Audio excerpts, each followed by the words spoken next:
Guys আসসালামু আলাইকুম। আমার নাচানাচি হচ্ছে, দেখেন আজকে আমাদের রাত্রে পিকনিক হবে, এই জন্য আমার নাচানাচি হচ্ছে। শরীরের ভিতরে কি ফিলিংস, তো আজকের অনেক খাওয়া দাওয়া হবে। তো আপনারা ভিডিওটা লাস্ট পর্যন্ত দেখেন, দেখলে বুঝতে পারবেন।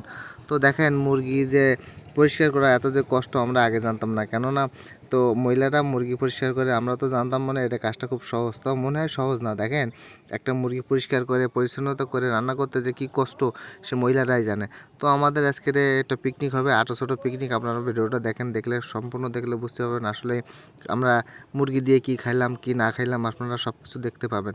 তো আমাদের মুরগিগুলো, আমাদের একটা মামু আছে, সে মামু ভালো করে পরিষ্কার পরিচ্ছন্নতা করতেছে। আর তো আমাদের টিম মেম্বার মধু তো চেনেন আপনারা, মধু পেঁয়াজ আর রসুন আমার দেখাচ্ছে। হ্যাঁ ভাইয়া, আমি পেঁয়াজ আর রসুন নিয়ে এসেছি। তো দেখেন আসলে মুরগিটা অনেক বড় ছিল, আসলে আমরা ছিলাম 5-6 জন। তো 5-6 জনে খাইতে পারবো কিনা জানি না। তো আপনারা দেখেন যে এত পরিমাণ না লেভেলের মানে মুরগির পিস পিস করা হয়েছে। সেলিম বলে, মামা আমি কিন্তু সবগুলো খাবো। আমি বললাম, হ্যাঁ তুমি সবগুলো খাইতে যদি পারো তো খাবে, সমস্যা নাই। একজন বলে যে আমি পা খাবো, একজন বলে যে আমি কলিজা খাবো। হ্যাঁ খাও। আর আমার তো ফিলিংসটা অন্যরকম, কেননা আজকে আমি অনেক একটা খাবো। হ্যাঁ মানে আমি এর আগে কিন্তু অনেক পিকনিক করেছি, অনেক খাওয়া দাওয়া করছি, কিন্তু এর আমার একটা ফিলিংস আসবে আমি কখনো ভাবতে পারিনি। কেননা আজকে আমরা মুরগি দিয়ে রুটি খাবো। হ্যাঁ তো তন্দুর রুটি আমাদের বানানো ছিল। তো তন্দুর রুটি শক্ত হয়ে যাওয়ার কারণে আমরা নতুন করে আবার আটা রুটি তৈরি করছি, সিদ্ধ পানি দিয়ে। তো আটা রুটি তৈরি করাতে মনে হয়েছে আমাদের একটা ফিলিংস অন্যরকম হবে খাওয়া দাওয়ার। তো আপনারা দেখেন যে আসলে মুরগিগুলো মানে এত সুন্দরভাবে নিখুঁতভাবে আমাদের কাটতে হচ্ছে। তো কাটতে কাটতে কাটতে কাটতে আমাদের সময় তো শেষ হয়ে যাচ্ছে, তো আমাদের মুরগি কাটাই হচ্ছে না। তো এত পরিমাণ কষ্ট আমরা আগে কখনো ভাবতে পারিনি যে এত পরিমাণ কষ্ট হবে। তো আমার কাছে দেশে প্রথম আমি কিন্তু পারিনি ছিলতে, মানে আমি কিছু করতে পারিনি। তো ভাগ্নে বললো যে মামা ওসবগুলো আমার কাছে দাও, আমি পারি। তো আমার কিন্তু সেই পরিমাণ খুশি, আমি আনন্দিত, কেননা আমি আসলে এইসব কাজগুলো আমি ভালো বুঝি, এই জন্য আমার কাছে প্রথম দিয়েছে। তো আমার হাতে অতিরিক্ত বল, আমি বডিতে কাটতে পারিনি, না কাটতে আমি জাতি দিয়ে ট্রাই করছি। জাতি দিয়ে ট্রাই করলে বিষয়টাও অনেক পরিপোক্ত হয়েছে, কেননা এত পরিমাণ শক্ত মুরগির হাড় আমি আগে কখনো ভাবিনি।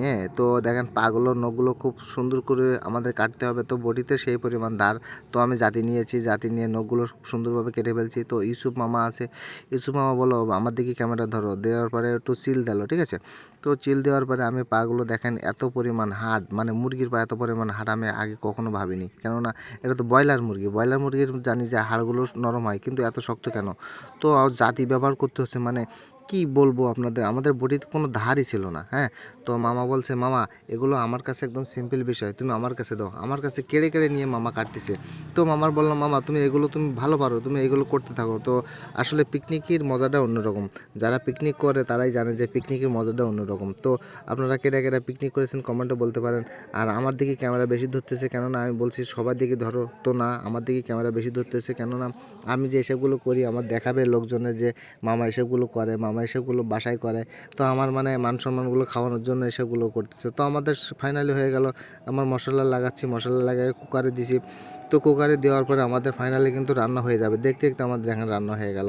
তো দেখেন মুরগির গোস্তগুলো কত সুন্দর রান্না হয়েছে। তো আমাদের সিদ্ধ রুটি ছিল, তো রুটি দিয়ে আমাদের এখন খাওয়ার পালা। তো আমরা এখন খাবো, এই জন্য সবাই বসে আছে। দেখেন সেলিম বলছে, মামা এদের রুটি রুটি দেখাও। হ্যাঁ কতটা রুটি এখানে, এই রুটিগুলো সব কিছু খেয়ে পারবে? ও আমি বললাম কেন খেয়ে পারবো না, আমাদের পেট কি আর কি সেই ছোটো পেট? এত বড় পেট আমাদের, এতগুলো পেট, কেন আমরা খেতে পারবো না? হ্যাঁ তো দেখেন যে আমরা এখন সবাই বসে গেছি, এখন আমরা খাওয়া দাওয়া করবো। তো আপনাদের কিন্তু জিব্লায় জল এসে গিয়ে পড়লে কিন্তু আমরা কিছু বলতে পারবো না, আমরা কিন্তু দিতে পারবো না, কেননা আমরা সব খাদক পাটি, এখানে সব খাদক পাটি, আমরা সবাইগুলো খেয়ে থাকি। তো আপনাদের কিন্তু শোনেন, আমি আগের তো বলছি আপনাদের কিন্তু দিব না আমি, ঠিক আছে? কেন দিব না? এগুলো আমাদের সব পেটে যাবে, আমরা এখন সব হাগত, তো সবগুলো আমাদের পেটে যাবে। তো দেখেন আমি খাচ্ছি আর সেই লেভেলের টেস্ট লাগতেছে, দেখছেন? ও জুস, ও সেই স্বাদ, তাই না? তো আপনাদের কিন্তু জিভে পানি আসি ফেললে কিন্তু আমার তো করার কিছু নেই, ঠিক আছে? তো এখন একটা কথা আমি বলি, সে কথা হলো হচ্ছে গিয়ে, তো আপনারা দেখেন যে এত পরিমাণ স্বাদ আসবে আমি আগে কখনো ভাবতে পারিনি। তো স্বাদটা অন্যরকম, ঠিক আছে? তো আপনারা এত পরিমাণ মানে খাওয়া দাওয়া হবে, এখন আপনারা চিল করবেন। তো মামার কাছে ফোন দেওয়া হয়, মামা ফোনটা এখন ধরলো। ফোনটা ধরাকে মামা বলছে, মামা তুমি আমার দিকে একটু লুক করো। তো দেখেন কড়াই দেখতেই তো কড়া সাবার হয়ে যাচ্ছে, আর আমি খাচ্ছি আর আনন্দ করতেছি, মানে আমি যে খাবো, হ্যাঁ না খাইলে তো স্বাদ লাগবে না, বুঝছেন? তো আপনারা খাইবেন, আপনারা রান্না করে খাইবেন, আপনাদের স্বাদ লাগবে, অন্যরকম একটা ফিল আসবে।